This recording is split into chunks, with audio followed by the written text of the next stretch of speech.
ಮೊಲವನ್ನು ನೋಡುವಾಗ ಅದರ ಹಣೆಯಲ್ಲಿ ಏನೋ ಒಂದು ಲಿಖಿತ ಕಂಡಿತಲ್ವ?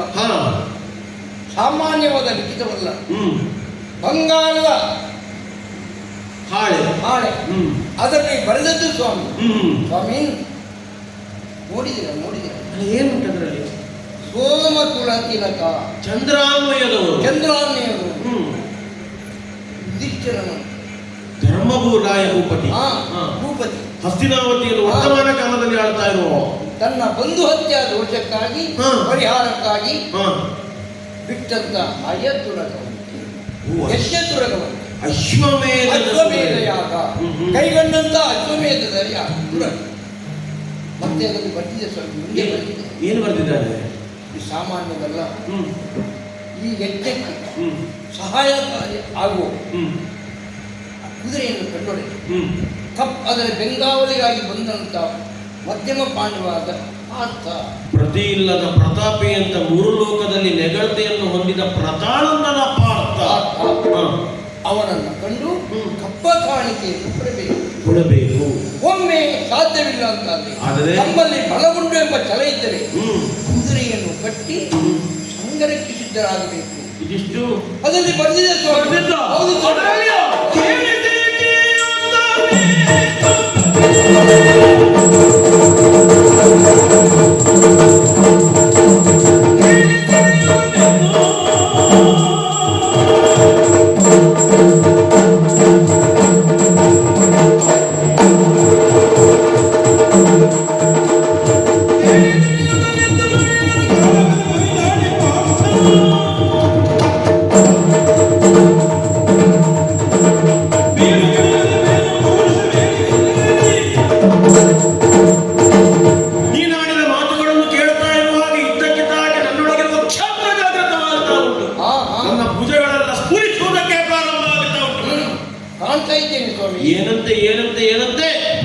ಚಂದ್ರವಂಶ ಉದ್ಭವನಾದಂತ ಧರ್ಮಭೂಪತಿ ತನ್ನ ಬಂಧು ಹತ್ಯಾ ದೋಷದ ಶಂಕೆಯ ನಿವಾರಣೆಗೆ ಬೇಕಾಗಿ ಕೈಗೊಂಡಂತಹ ಅಶ್ವಮೇಧ, ಅದಕ್ಕೆ ಬೇಕಾಗಿ ಪೂಜಿಸಿ ಬಿಟ್ಟಂತ ಅಶ್ವಮೇಧದ ಹಯ ಪ್ರವೇಶ ಮಾಡಿದ್ದು ಮಾಹಿಷ್ಮತಿಯ ಪ್ರದೇಶವನ್ನು.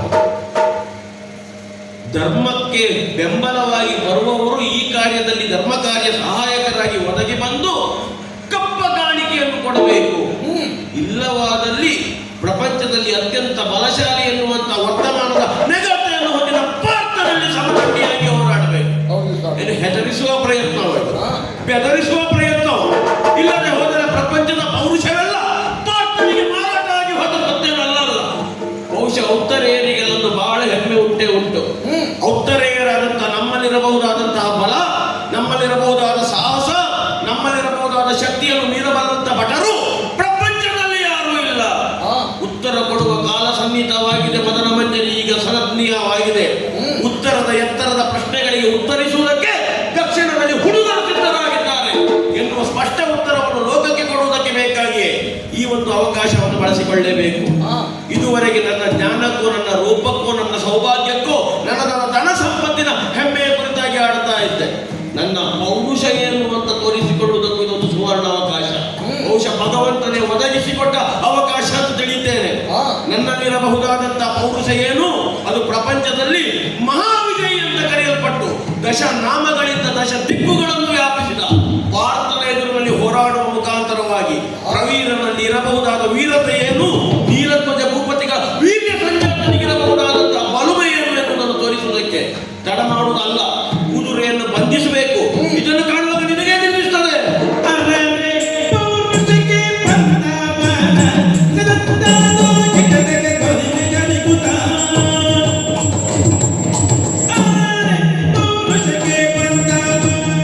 Yeah.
ಆ ಲಿಖಿತವನ್ನು ಕಂಡಾಗ ನಿಮ್ಮಲ್ಲಿ ಉಂಟಾದಂತ ಒಂದು ರೀತಿಯ ಆವೇಶವನ್ನು ಕೊಂಡಾಗ ಕ್ಷಾತ್ರದ ಕಿಡಿ ಸಂತೋಷವಾಯಿತು ಸ್ವಾಮಿ, ಸಂತೋಷವಾಯಿತು. ಯುದ್ಧ ಅಂತ ಹೇಳಿದ್ರೆ ಕ್ಷತ್ರಿಯರಿಗೆ ಹಬ್ಬ ಅದು. ಹೌದು ಸ್ವಾಮಿ.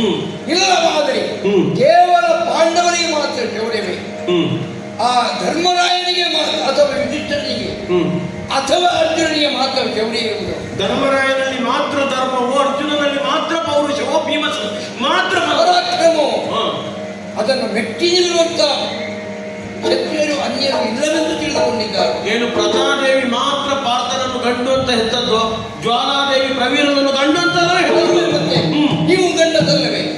ನೀವು ಮಾಡಿದಂತ ಕಾರ್ಯ, ನೀವು ಕೈಗೊಂಡಂತ ನಿರ್ಧಾರ ಬಹಳ ಸೂಕ್ತವಾದದ್ದು ಸ್ವಾಮಿ, ಸೂಕ್ತವಾದ.